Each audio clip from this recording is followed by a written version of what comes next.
Привет, дорогие криптаны! Это третье видео из серии видеообзоров топовых криптомонет на рынке криптовалюты. Ну и в этом видео мы с вами, конечно же, не забудем о короле биткоине. С вами канал Просто Крипто, и давайте начинать разбираться.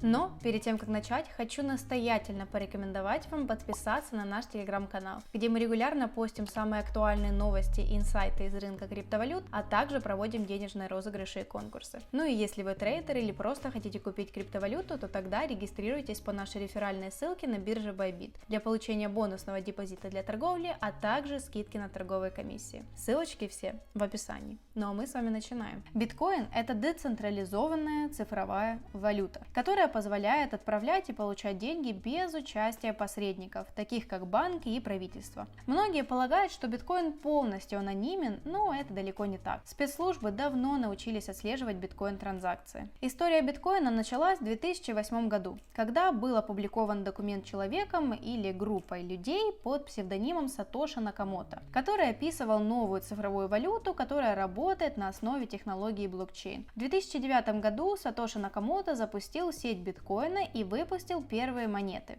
50 биткоинов. До сих пор люди спорят о том, кто же такой Сатоши, гений-одиночка или группа талантливых программистов. Боюсь, что мы с вами этого никогда не узнаем. Изначально биткоин использовался для покупки товаров и услуг в интернете. Однако со временем он стал привлекать внимание инвесторов, которые начали покупать биткоин в качестве альтернативной инвестиции. Кстати, первая покупка биткоина произошла 22 мая 2010 года. И думаю, что многие из вас знают, что этот день называют Bitcoin Pizza Day, потому что один интересный человек решил купить 2 пиццы за 10 тысяч биткоинов. Какая выгодная сделка. В 2013 году цена биткоина достигла своего первого значительного пика, превысив отметку в $1000 за биткоин. Однако уже в 2014 году цена биткоина снизилась и на несколько лет оставалась относительно стабильной. В 2017 году цена биткоина начала стремительно расти, достигнув своего исторического максимума. В декабре 2017 года он стоил больше, чем $20 000 за монету. Этот быстрый рост цены биткоина привел к большому интересу со стороны общественности и инвесторов. Сегодня же биткоин продолжает использоваться как средство платежа и инвестиционный инструмент, хотя его цена продолжает колебаться. Биткоин также стал основной для создания множества других криптовалют и блокчейн-проектов. Биткоин работает на основе технологии блокчейн, которая является распределенной базой данных, которая хранит информацию обо всех транзакциях, которые были совершены с биткоинами. Каждая транзакция записывается в блок, который затем добавляется в цепочку блоков или же блокчейн. Блок в системе блокчейн появляется, когда группа транзакций подтверждается и добавляется в цепочку блоков. И этот процесс называется как? Правильно, майнинг. Майнинг – это процесс, при котором происходит проверка, подтверждение транзакций и создание новых блоков. Для того, чтобы создать новый блок, майнеры используют мощности своих компьютеров. Это необходимо для решения сложных математических задач. И тот, кто первый решит задачу, добавляет новый блок в цепочку и получает награду в виде криптовалюты. Каждый блок обладает информацией о предыдущем блоке, что обеспечивает целостность цепочки и защищает ее от возможных мошеннических действий. Каждый блок также содержит уникальный хэш-код, который позволяет быстро идентифицировать блок и подтвердить его подлинность. Блокчейн может использоваться для хранения информации, такой как данные о сделках, документы, контракты, а также создания децентрализованных приложений и смарт-контрактов. Он может применяться в различных отраслях, таких как финансы, здравоохранение, логистика, недвижимость и многое другое. Ну а халвинг – это событие, которое происходит в блокчейне криптовалюты, когда награда за добычу нового блока уменьшается в 2 раза. И это происходит каждое определенное количество блоков, которое задается протоколом криптовалюты. Помните, в предыдущем видео я говорила, что в лайткоине, так же как и в биткоине, есть халвинг. Так вот, в случае биткоина халвинг происходит каждые 210 тысяч блоков, что примерно соответствует периоду в 4 года. При первом халвинге в 2012 году награда майнера уменьшилась с 50 биткоинов до 25 за каждый найденный блок. При втором халвинге в 2016 году награда уменьшилась до 12,5 биткоинов.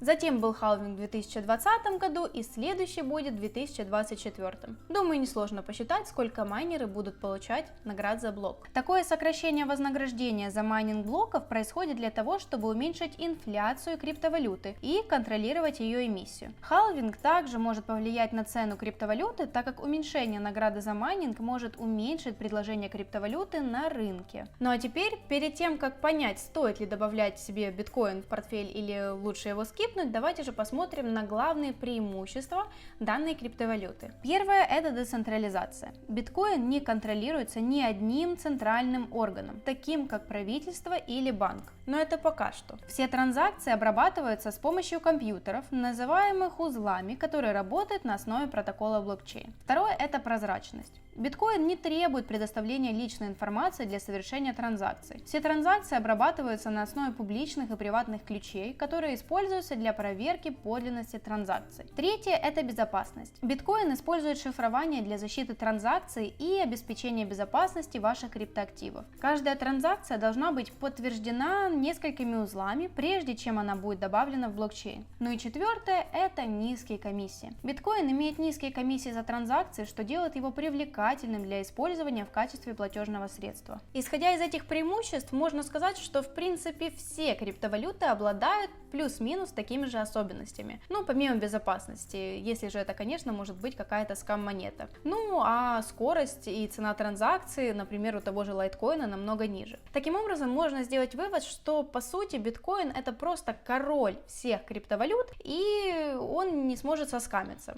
Также у него меньше волатильности, то есть он может меньше упасть, но также может и меньше вырасти. Таким образом, лично мое, можно сказать, субъективное мнение заключается в том, что нет смысла добавлять биткоин к себе в портфель, если вы хотите очень сильно его преувеличить. Если же у вас достаточно большой капитал и вам нужен более защитный актив, то биткоин, лайткоин и эфир, то это как раз замечательные кандидаты.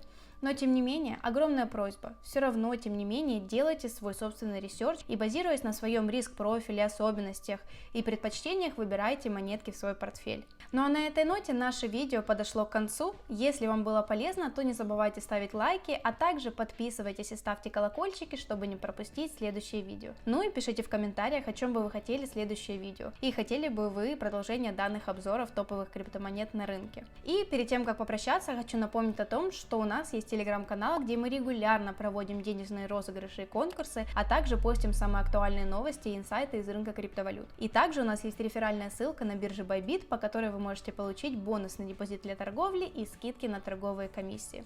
Все ссылочки в описании. С вами был канал Просто Крипто, и помните, что крипто это просто.